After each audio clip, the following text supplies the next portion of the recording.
Gashje e cila pra gjatë gjithë ditës ka qenë në kuvendin e Kosovës. Sala, thuaj si shkoi procesi i votimit?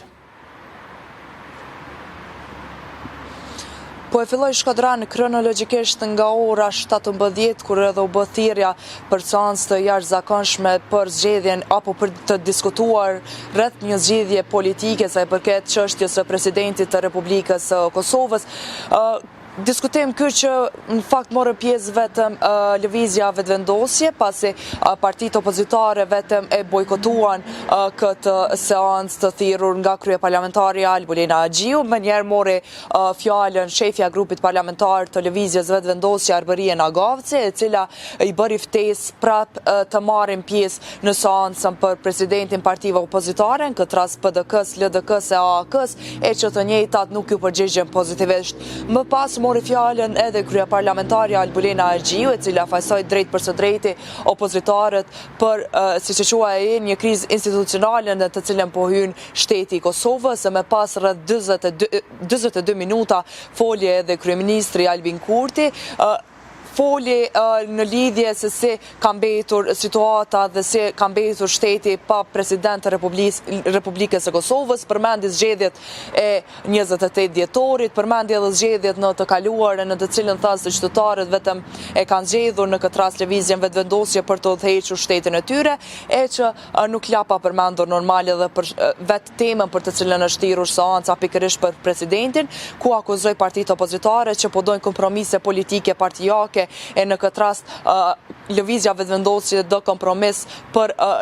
sa i përket vullnetit të qytetarëve, po ashtu ai mohoi se ka pasur ndonjë propozim nga opozitarët në lidhje apo ndonjë emër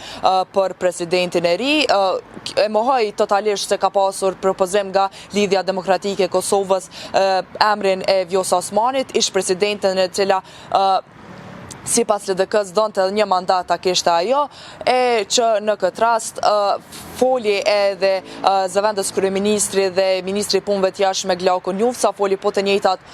fjalë siç i tha edhe kryeministri, më pas tha se vendi po shkon drejt zgjedhjeve të jashtëzakonshme.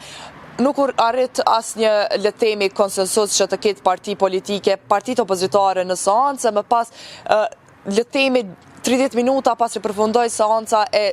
orës 17, u thirr edhe një seancë tjetër e jashtëzakonshme që ju bë ftesë shumë vonë, siç e thanë edhe partitë opozitare, që të marrin pjesë për zgjedhjen e presidentit. Në këtu, pas tërheqjes së kandidaturave të Glauko Njufcës e deputetës Fatmire Kollçaku Mullhaxha,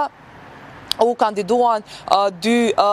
kandidatë tjera për presidente, ishte Feride Rushiti dhe Hatixhe Hoxha. Këtu vazhdoi seanca për të mbajtur si seancë e jashtëzakonshme deri në këtë orë sa jemi duke folur momentalisht. U bë edhe le të themi, u votua dhe pse nuk ishte quorum, këtu morën pjesë gjithsej 63 deputet, 63 vota ishin për Feride Rushitin dhe asnjë për Hatixhe Hoxhën. Një seancë e tillë është thirrur edhe për nesër në orën 10. Këto janë disa nga detajet që themi që kanë karakterizuar këto dy seanca të jashtëzakonshme që janë mbajtur sot pra gjatë ditës së hënë. Mirë, Sala, të falenderojmë shumë edhe për këtë raportim të fundit dhe saj personte. Ndërkohë shkodranë në kuvend ndodhet edhe kolegja jonë tjetër,